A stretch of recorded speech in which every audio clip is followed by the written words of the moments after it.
तो chapter number 3 का final के लिए question number 14 F14 most important question chapter number 3 से सिर्फ 4 क्वेश्चन करवाए हैं। अगर वो 4 क्वेश्चन भी अगर तुम लोग याद नहीं कर सकते तो मम्मी को कहो कि मुझे एक बार फ़ोन करें कि मैं बताऊंगा कि तुम लोगों को वो किस तरीके से पीटे। ठीक है, आइडिया मैं दूंगा। ठीक है, चलो क्वेश्चन नंबर 14 यानी कि F14, निर्वाचन आयोग के गठन और शक्तियों का वर्णन कीजिए। निर्वाचन आयोग के गठन और शक्तियों का वर्णन कीजिए। आंसर मैं एक्सप्लेन करूंगा। एक और नीचे क्वेश्चन है, मैंने उसको हाईलाइट नहीं किया हुआ है। ठीक है, उसी में है नीचे, भारतीय निर्वाचन आयोग के 4 मुख्य कार्यों का वर्णन करो। ये मैंने हाईलाइट नहीं किया, बट ये क्या है, क्वेश्चन है। ठीक है, इन दोनों क्वेश्चनों में से कोई सा भी एक पूछा जा सकता है किसी भी तरीके से। आंसर की बात करते हैं। कह रहा है कि भारत में स्वतंत्र और निष्पक्ष, इस शब्द को ध्यान से समझना, कि भारत में स्वतंत्र और निष्पक्ष चुनाव कराने के लिए एक स्वतंत्र निर्वाचन आयोग की स्थापना की गई कि भैया वो एक बॉडी, एक संस्था क्या करे, स्वतंत्र और निष्पक्ष चुनाव कराए। उसको किसी भी राजनीतिक दल से कोई मतलब नहीं है। उसकी नज़र में मोदी कुछ नहीं है, कांग्रेस कुछ नहीं है, राहुल गांधी कुछ नहीं है, मतलब कोई भी कुछ भी नहीं। उसको इतना मालूम है कि जनता ने जिसको वोट दिया है उसको विजयी घोषित करना और निष्पक्ष और स्वतंत्र रूप से चुनाव करवाना। यहाँ तक बात समझ में डन। अब आ जाते हैं गठन पे। ठीक है, गठन में कह रहा है संख्या, ये है 1 मार्क्स में पूछा जा सकता है। मेन आंसर इसका नीचे आएगा। वैसे निर्वाचन आयोग एक सदस्यीय या बहुसदस्यीय हो सकता है, एक सदस्य या बहुसदस्य हो सकता है। दूसरा, नियुक्ति, मुख्य निर्वाचन आयुक्त और निर्वाचन आयुक्तों की नियुक्ति किसके द्वारा होती है, राष्ट्रपति के द्वारा होती है। ये 1 मार्क्स में पूछा जा सकता है, इसको अंडरलाइन कर लेना सर्कल में। ठीक है, किसके द्वारा, राष्ट्रपति के द्वारा मंत्री परिषद के परामर्श से की जाती है। कोई प्रॉब्लम यहाँ तक पक्का। अभी भी कह रहा हूँ कि 1 और 2 मार्क्स के लिए क्वेश्चंस की अगर मैं बात करूँ, 1 और 2 मार्क्स के क्वेश्चन की अगर मैं बात करूँ तो सिर्फ सपोर्ट मटेरियल। क्यों, क्लास 12 के जो सपोर्ट मटेरियल अब आए हैं वो एकदम फ्रेश आए हैं, न्यू सिलेबस के अकॉर्डिंग आए हैं। ठीक है, आप लोगों के भी जो आए होंगे फ्रेश, तो सिर्फ वही करना 1 और 2 मार्क्स के लिए। उसमें भी मोस्ट इम्पॉर्टेंट बताऊंगा, मगर एक बार रीड आउट सबको जरूर कर लेना, और जिनको मैं कह दूं कि अच्छे से याद कर लो तो उनको अच्छे से याद कर लेना। अब आते हैं तीसरे पॉइंट पे। तो तीसरा पॉइंट कह रहा हूँ, मेन पॉइंट, क्वेश्चन का मेन पॉइंट, कार्यकाल तथा हटाने का तरीका। ठीक है, कह रहे हैं मुख्य निर्वाचन आयुक्त और निर्वाचन आयुक्तों का कार्यकाल 6 वर्ष या 65 वर्ष तक होता है। यानी कि 65 वर्ष के बाद इनको क्या मिलती है, रिटायरमेंट मिलती है। कोई प्रॉब्लम पक्का।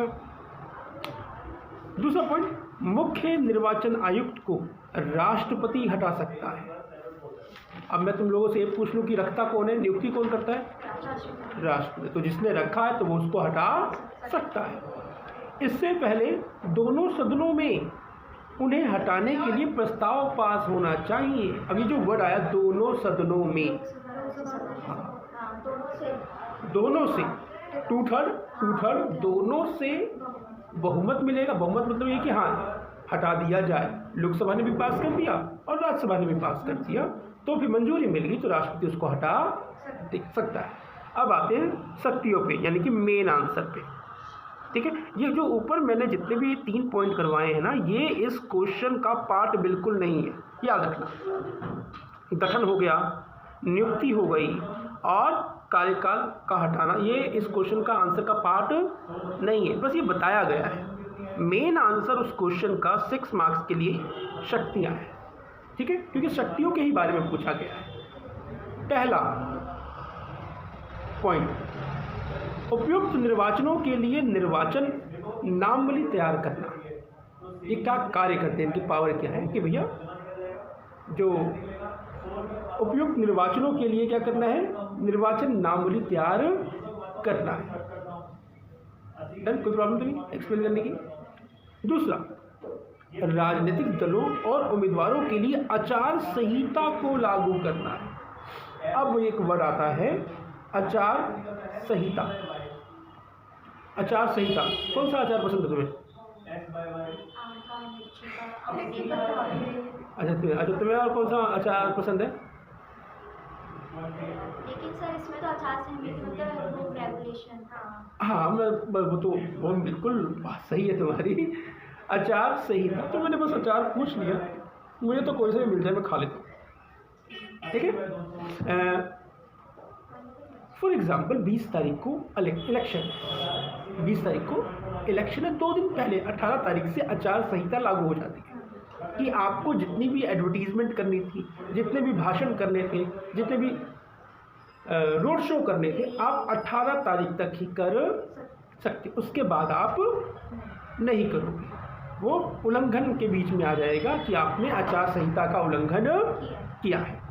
तो उस बिहाफ पर निर्वाचन आयोग, चुनाव आयोग उसको मतलब दंडित भी कर सकता है। जिस पैरामीटर के हिसाब से उसको दंड देना होगा वो दंड देगा चुनाव आयोग। कोई प्रॉब्लम? तो ये होता है आचार संहिता, ठीक है।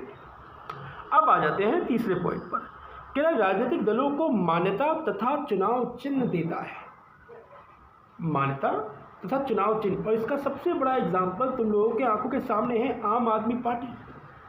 क्या झाड़ू चुनाव चिन्ह पहले सुना था आप लोगों ने? नहीं। आम आदमी पार्टी पहले सुनी थी आप लोगों ने? नहीं। तो आम आदमी पार्टी को मान्यता दी गई इस संघ को, और फिर क्या दिया गया, उसको चुनाव चिन्ह दिया गया। डन आपका? हाँ, एक मिनट। हाँ, कितने कितने मार्क्स के सारे? 4 मार्क्स के सारे, ठीक है। पॉइंट नंबर 4, चुनाव में गड़बड़ी होने पर दोबारा चुनाव करवाता है।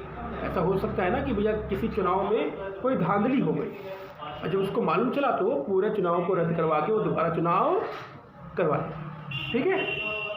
5वां पॉइंट, मतदाता सूची को नया करने का काम करता है।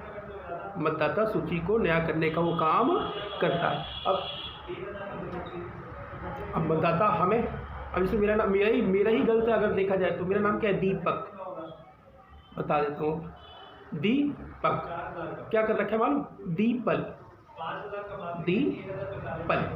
तो उनमें सुधार करता है, तैयारी इस प्रकार की करता है कि मतदाताओं को किसी प्रकार की कोई दिक्कत ना।